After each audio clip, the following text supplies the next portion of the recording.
Hello दोस्तों, कैसे हैं आप लोग? फैन बंद कर दियो।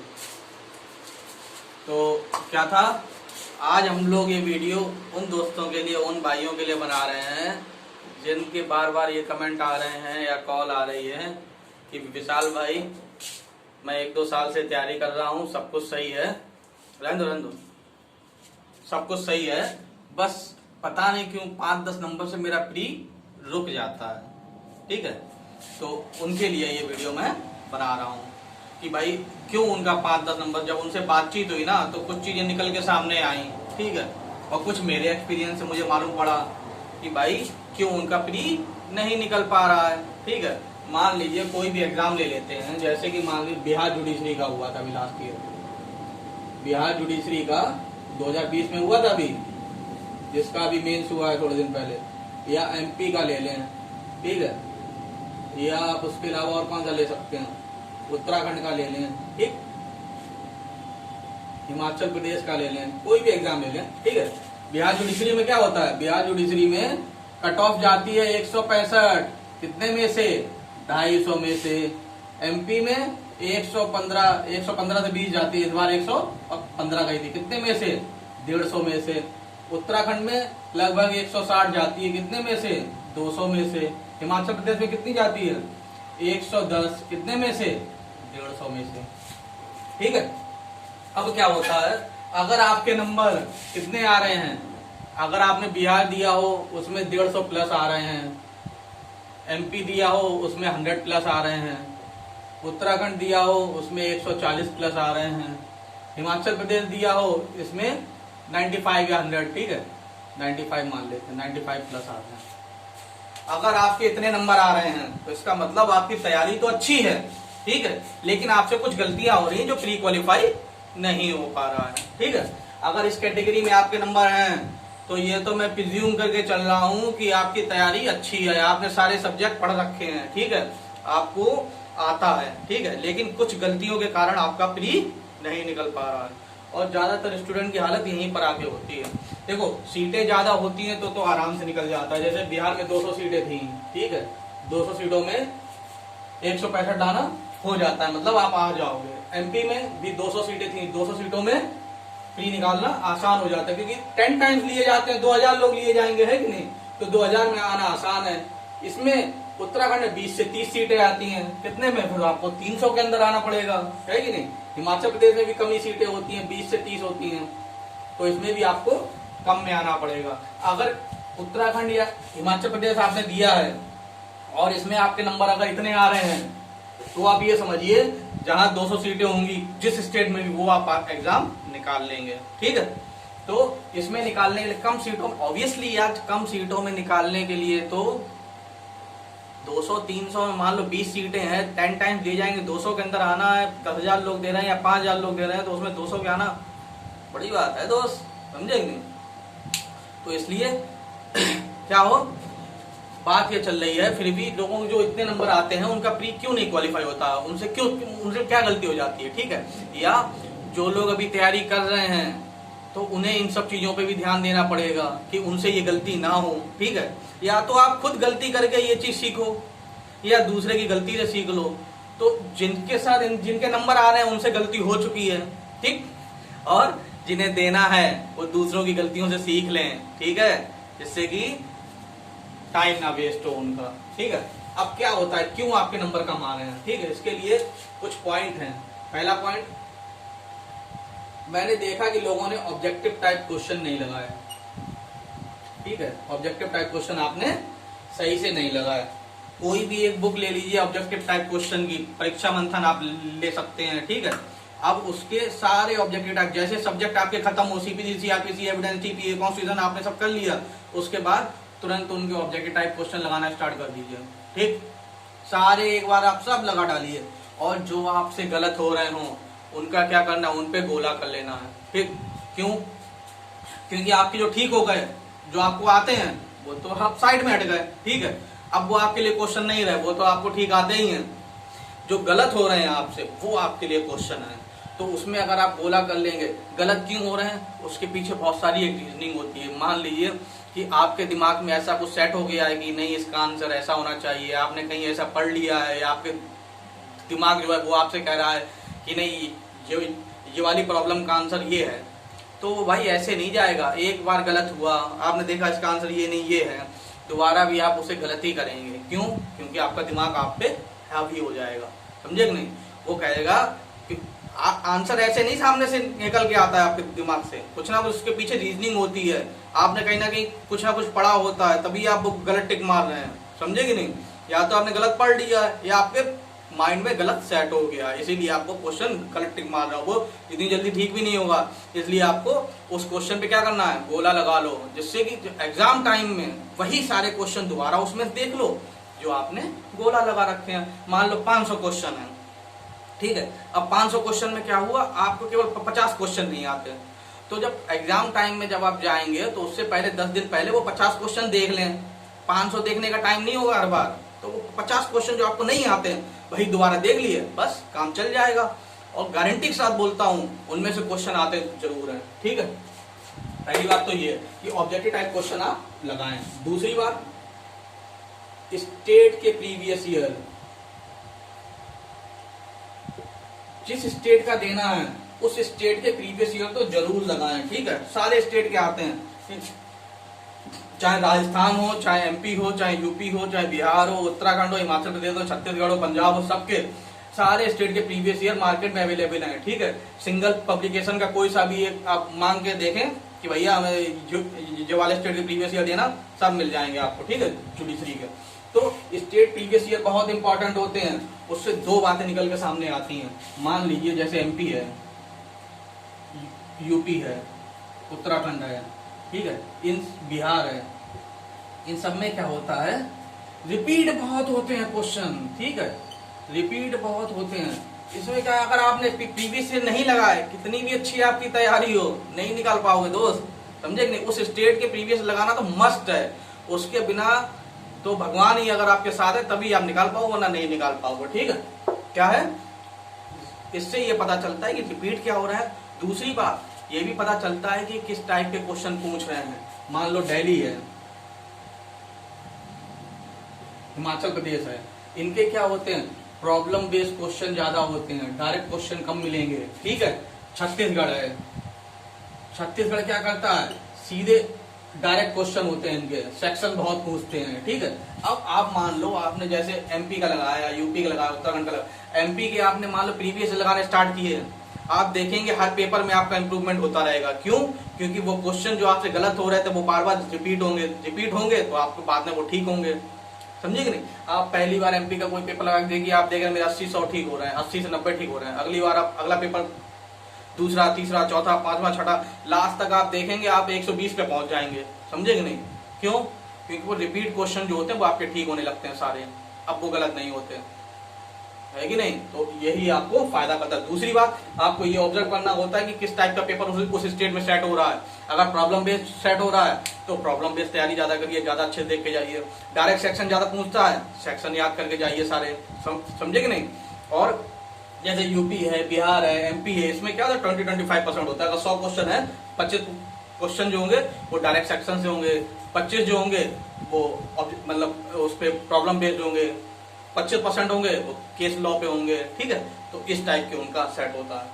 तो इसमें दो चीजें आपको निकल के सामने आई, क्या क्या, एक तो ये एनालाइज करना है पेपर किस टाइप का आता है, उसी हिसाब से तैयारी करनी है, समझे कि नहीं। जिस स्टेट का आप दे रहे हैं उसी हिसाब से एनालाइज करें कि सेक्शन बेस्ड आ रहा है, प्रॉब्लम बेस्ड आ रहा है, कि कैसा आ रहा है, उसी हिसाब से तैयारी करें। दूसरा, स्टेट पीपीएस लगाने से रिपीट क्वेश्चन जो होते हैं, हर जगह रिपीट होते हैं, 60% क्वेश्चन रिपीट होते हैं, समझे कि नहीं। तो वो आपके सब सही हो जाएंगे, उनके गलत होने के चांसेस बहुत कम हो जाते हैं, ठीक है। उसके अलावा क्या हम लोग कर सकते हैं, उसके अलावा आप इन दोनों से भी अगर आपका काम नहीं चल रहा, आप कहेंगे विशाल भाई मैं ये भी कर चुका हूं, ये भी कर चुका हूं, फिर भी मेरे इतने नंबर आ रहे हैं, तो फिर आपको क्या करना है, ये देखिए कोई भी प्रीवियस ईयर जो आपने दिया हो उसे उठाइए, प्रीवियस ईयर उठाइए, उसमें ये देखिए कि आप क्वेश्चन गलत कितने करके आ रहे हैं। मतलब गलत का कहने का मतलब है आपको आते हुए क्वेश्चन कितने गलत हुए हैं, समझे कि नहीं। कि मान लो आपने देखा, ये तो मालूम हो ही जाता है, अरे यार मुझे आता था लेकिन मुझसे गलत हो गया, वहां पर पता नहीं कैसे गलत हो गया। तो ये चीज आपको एनालाइज करनी है। पेपर उठाया, उसमें आपने देखे कि यार कौन सी कितनी चीजें जो मेरी पढ़ी हुई थी, जो मुझे आती थी, लेकिन मैंने वहां पर गलत की हैं। अगर उस गलत का रेशियो 30 से 40 क्वेश्चन है तो आपको इस पे इम्प्रूवमेंट की जरूरत है। ठीक है, तो आपके पास जो मटेरियल है वो तो सफिशियंट है, रुक रहा है आपका पेपर 10-15 नंबर से, 5-10 नंबर से, या इसमें 150 है 165 15 नंबर से। क्वेश्चन कितने गलत करके आ रहे हो आप? 30 से 40 जो आपको आते हुए हैं। तो इसका मतलब मटेरियल आपको और नहीं चाहिए, उतने में से ही पढ़ना है, लेकिन उसको और अच्छे से पढ़ना है। ठीक है, अब अगर गलत का रेशियो 5 से 10 क्वेश्चन है, ठीक है, 5 तक है या 5 से 10 क्वेश्चन है तो ठीक है, इतना तो 150 क्वेश्चन लगाने में 5-10 क्वेश्चन तो आते हुए गलत होने ही होने हैं, उसको कोई नहीं रोक सकता। ठीक है, धीमे धीमे इंप्रूवमेंट होती है, लेकिन 4-5 क्वेश्चन तो आप आते हुए गलत करके आओगे ही आओगे। ठीक है, क्योंकि इंसान तो दोस्त आप भी हो, और सबके साथ ही ये होता है, कोई नई बात नहीं है कि आता हुआ क्वेश्चन भी गलत करके आते हैं ऑब्जेक्टिव में। अगर ये रेशियो 5 से 10 है तो कोई बात नहीं, लेकिन 30 से 40 है अगर ये रेशियो गलत होने का, तो आपको इस पे इम्प्रूवमेंट की जरूरत है। ठीक है, तो आप उसी मटेरियल को दोबारा पढ़ें, समझे कि जितने बार हो सके उतने बार रिवाइज करें, ऑब्जेक्टिव टाइप फिर से लगाएं, जिससे आपका वो रेशियो कम होता जाएगा। ठीक, अब उसके अलावा भी क्या, उसके बाद भी क्या हो सकता है? उसके बाद ये हो सकता है कि भाई इससे भी समझ में नहीं आ रहा है कि मिस्टेक भी आपकी नहीं हो रही है, फिर आप पेपर को एनालाइज करें। एनालाइज कैसे, समझे नहीं? जो पेपर आपने लास्ट ईयर दिया हो, मान लो आपने बिहार दिया है, बिहार में आपने देखा कि 15 क्वेश्चन, मान लो सीपीसी के 15, सीआरपीसी के 15, ठीक है, एविडेंस के 15, सबके 15-15 क्वेश्चन आते हैं। ठीक, आईपीसी तो आता नहीं, मान लो फिर भी आईपीसी में मान लो 15। ठीक, अब इसमें ये तीनों स्टेप हो गई ना, चौथी स्टेप एनालिसिस है। इन तीनों से भी अगर आपका काम नहीं चल रहा है तो चौथी स्टेप ये आपको देखनी है, पेपर उठाइए, उसमें आप क्वेश्चन देखिए, ये देखिए कि आपने किसमें कितने क्वेश्चन सही किए हैं। आपने देखा सीपीसी में आपके 15 में से 12 से 13 ठीक है। ठीक है, सीआरपीसी में भी 12 से 13 ठीक है, एविडेंस में भी 12 से 13 ठीक है। ठीक, लेकिन आईपीसी में आपके 6 से 7 ही ठीक है। समझे कि नहीं? फिर से समझिए, पेपर उठाइए अपना प्रीवियस ईयर, उसमें ये देखिए आपके कौन से सब्जेक्ट में कितने कितने क्वेश्चन आपके ठीक हो रहे हैं। सीपीसी के 15 क्वेश्चन तो उसमें से 12-13 ठीक है, तो इसका मतलब आपका सीपीसी अच्छा है। ठीक है, 15 में से 15 तो अगर आते ही हुए फंस जाए तभी ठीक है, वरना आप यही मान के चलिए कि हमें मतलब 12-13 क्वेश्चन मुझे सही करने ही करने हैं। तो ये मान लीजिए सीपीसी में 12-13 आपके ठीक हो रहे हैं, मतलब आपका सीपीसी ठीक है। सीआरपीसी में ठीक हो रहे हैं, मतलब सीआरपीसी भी ठीक है। एविडेंस में इतने ठीक हो रहे हैं, ठीक है। ये रेशियो अगर इतना है तो इसका मतलब कि भाई ये ठीक है। लेकिन आईपीसी में आपने देखा 6 से 7 नंबर मेरे ठीक हुए, तो इसका मतलब अब आपको आईपीसी पे काम करना है। ठीक है, ये कैसे पता चलेगा? ये प्रीवियस ईयर देख के, ऐसे नहीं कि यार नहीं यार आईपीसी मेरे कम आए, लेकिन वो आईपीसी तो मुझे अच्छी आती थी। अरे अच्छी आती तो कम कैसे आए? समझे नहीं? नंबर कम आए इसका मतलब कि आपको इस पे अब मेहनत करनी है। तो जिस सब्जेक्ट में आपके कम आ रहे हैं, क्योंकि इसको 13 से 15 आप पहुंचा नहीं पाओगे, या पहुंचाओगे तो बहुत मेहनत चाहिए इसमें, लेकिन इसको 6 से 12 पहुंचाने में तो कम मेहनत में पहुंच जाएगा, है कि नहीं है? 13 से ऊपर पहुंचाने में बहुत मेहनत चाहिए इनको, और आप सोचो कि 15 से 15 कर दें, पॉसिबल नहीं है। समझे कि नहीं? या बहुत ही ज्यादा मेहनत चाहिए। उससे बढ़िया कम मेहनत में आप जो सब्जेक्ट में कम नंबर आ रहे हैं उसको ठीक कर लें, तो उसमें इंक्रीमेंट ज्यादा हो जाएगा, आपका ज्यादा नंबर उसमें बढ़ जाएंगे। ठीक है, तो ये कुछ चीजें हैं जिसे आप प्री की तैयारी के लिए, ठीक है, जिनके नहीं निकल रहे हैं वो इन चीजों को ध्यान में रख सकते हैं। इसके अलावा भी क्या होता है, इसके अलावा देखो प्री की जो तैयारी होती है ना, वो बैरक बेस होती है। समझे नहीं? अगर आप मेंस के लिए सब कुछ बुक प्रेफर करें, अच्छे से पढ़ें, ठीक है, लेकिन प्री के लिए जब प्री का डेट आ जाए उसके बाद से सिर्फ बैरक पे ही बेस्ड हो जाए। ठीक, अब मान लीजिए सीआरपीसी है, सीपीसी है, आईपीसी है, एविडेंस है, ये क्या है? ये सिर्फ बैरक बेस है भाई साहब। आपको बैरक से ही, बैरक सिर्फ चाटना है आपको, समझे नहीं? क्वेश्चन बैरक से ही बनेगा, मटेरियल मत पढ़िए आप और कुछ। ठीक, प्री के लिए सिर्फ बैरक, सीपीसी सिर्फ बैरक, आईपीसी सिर्फ बैरक, बस कुछ टॉपिक छोड़ के। मान लो कि अटेम्प्ट है 511, ठीक है, अटेम्प्ट है 511, इसे थोड़ा बुक से पढ़ना पड़ेगा। और 2-4 टॉपिक हैं जैसे कि मर्डर है, मर्डर में कुछ केसेस हैं, ठीक है, आर वर्सेस गोविंदा है, ये सब आपको देखना पड़ेगा अलग से, वरना आईपीसी भी पूरा bare act, first preference bare act, क्योंकि 90% केसेस 90% क्वेश्चन आपके बेयर एक्ट से ही आने हैं, समझे नहीं। अगर आप मटेरियल कुछ और पढ़ रहे हैं तो उसे थोड़े दिन के लिए रोक दें, सिर्फ बेयर एक्ट पे ही फोकस करें। और मान लो एविडेंस है, एविडेंस में बेयर एक्ट के साथ केसेस भी आते हैं अच्छे खासे, तो एविडेंस में तो, और उसके अलावा जो इम्पोर्टेंट टॉपिक हैं जैसे डाइंग डिक्लेरेशन है, एडमिशन है, इनको हम डिटेल में पढ़ लेंगे, ठीक है, डिटेल में पढ़ लो। और ऐसे मतलब एक मैं आपको समझाने की कोशिश कर रहा हूँ कि कैसे आप उसको इम्प्रूव कर सकते हैं, या प्री की तैयारी कर रहे हैं तो किन किन चीजों को आपको ध्यान में रखना है जिससे आपसे ऐसी गलती ना हो, ठीक है। चलिए और कुछ है इसमें, और क्या बता सकता हूँ।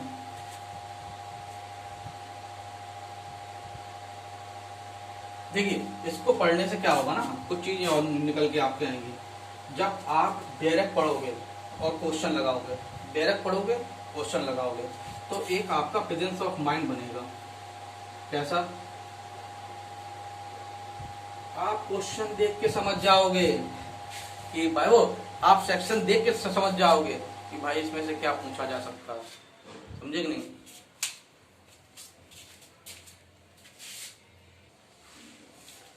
आप क्वेश्चन देख के एक प्रेजेंस ऑफ माइंड आपका तैयार हो जाएगा कि आप क्वेश्चन देख के समझ जाओगे कि इसमें से क्या बन सकता है, समझे कि नहीं, क्या पूछा जा सकता है। कुछ भी हो, जैसे मान लो कोई भी सेक्शन है, अगर उसमें कोई टाइम पीरियड दे दिया गया कि विद इन 30 डेज, तो अपने आप ही आप समझ गए ये 30 डेज इंपॉर्टेंट हो गया।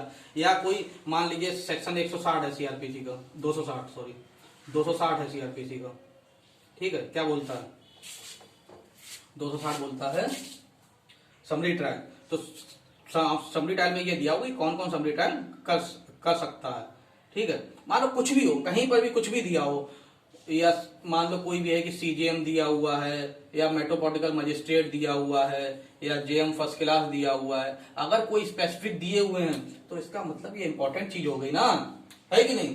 कहीं पर मे लगा है, कहीं पर सेल लगा है, तो ये इंपॉर्टेंट चीज हो गई ना।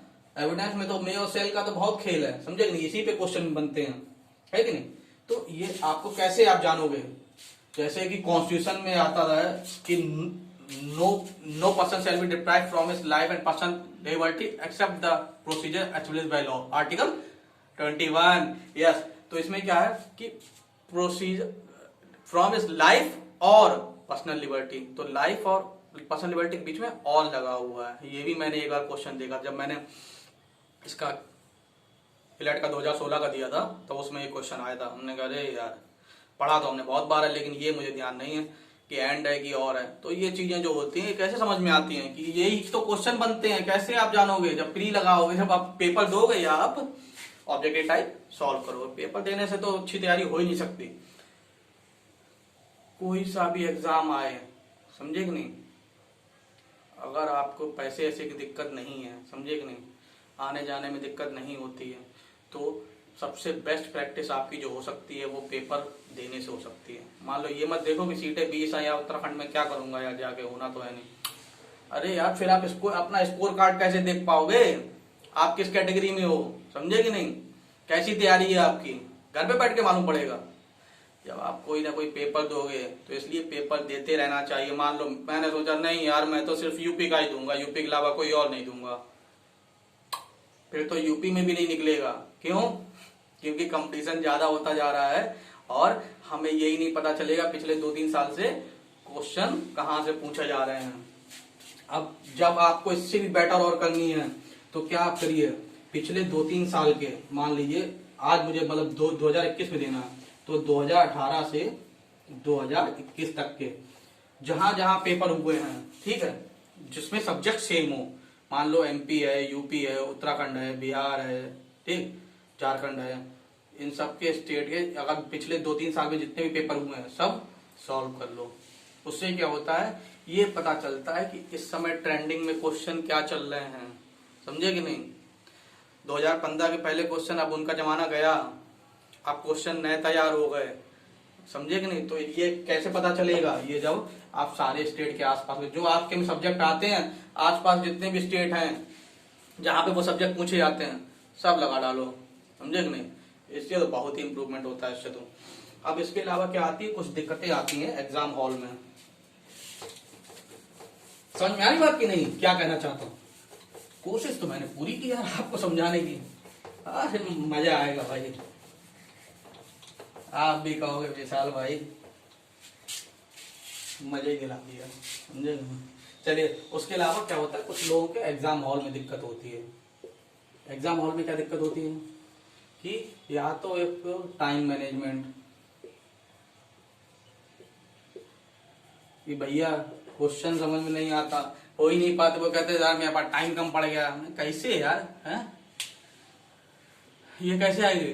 प्रैक्टिस करो भैया, समझे नहीं? दूसरी बात, कुछ चीजें ऑन द स्पॉट आपको सिचुएशन हैंडल करनी होती है। जैसे 2018 का जब प्री में दे रहा था, 2018 में शायद ये लास्ट ईयर बिहार में, समझे नहीं?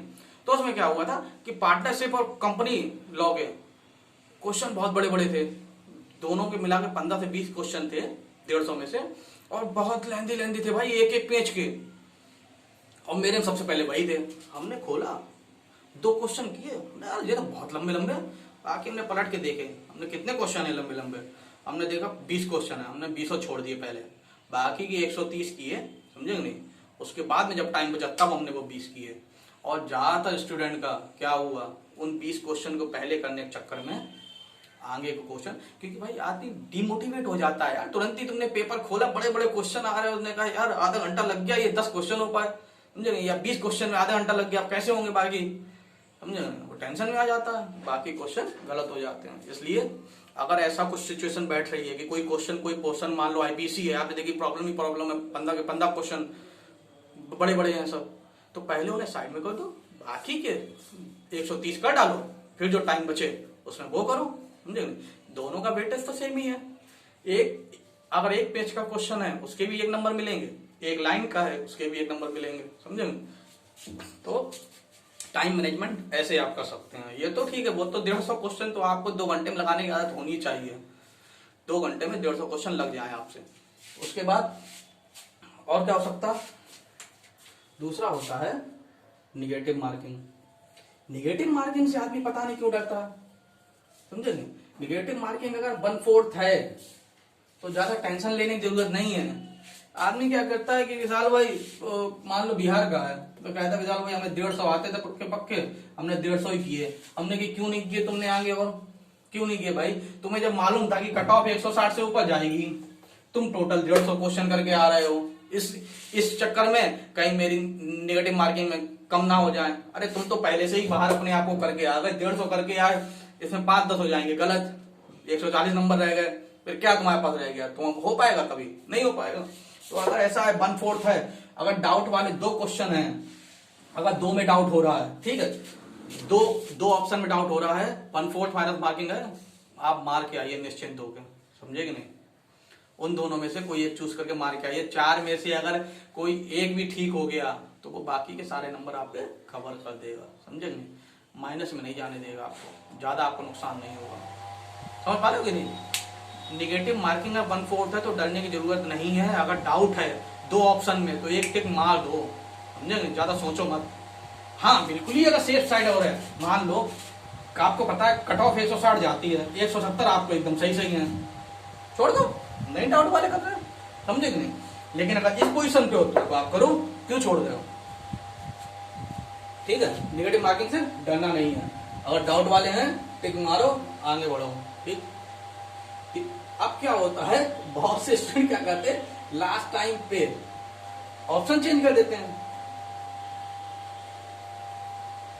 नेवर चेंज, कभी भी आपने अगर कोई भी फर्स्ट टाइम में आपको जो हिट हुआ है, मैंने क्वेश्चन पढ़ा, 4 ऑप्शन में से मुझे जो लगा कि ए सही है, तो इसका मतलब कि ए ही सही है, ठीक है? बहुत से लोग क्या करते हैं, पेपर पूरा कर लिया, उसके बाद उसे रीचेक करते हैं, रीचेक में 10-12 ऑप्शन चेंज कर देते हैं, ऐसे ही कि नहीं यार ये नहीं ये है।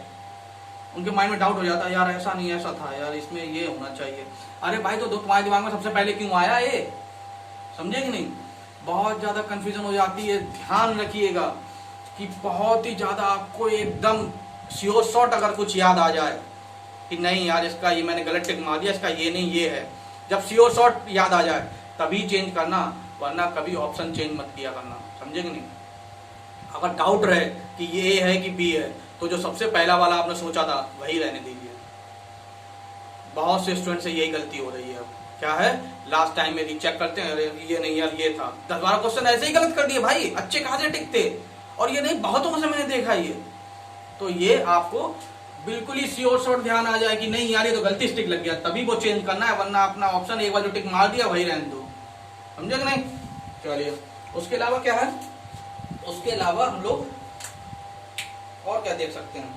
इसके अलावा निगलेक्ट करने का देखा करो कि भाई ऑप्शन चूज करने का कि इसमें से क्या हो सकता है। ये तो ठीक है सभी को आता है, ठीक है। अगर 4 क्वेश्चन है, ठीक है, मुझे क्वेश्चन तो नहीं पता कि क्या है, लेकिन उसमें जो ऑप्शन दिए हुए हैं उनके बारे में मुझे जानकारी है, ठीक है, तो फिर उससे आप चूज करना सीख लो। प्रेजेंस ऑफ माइंड कर रहा होना चाहिए एकदम उस समय एग्जाम हॉल में। कहीं पे भी एग्जाम देने जाए तो एक दिन पहले पहुंचे, ठीक है।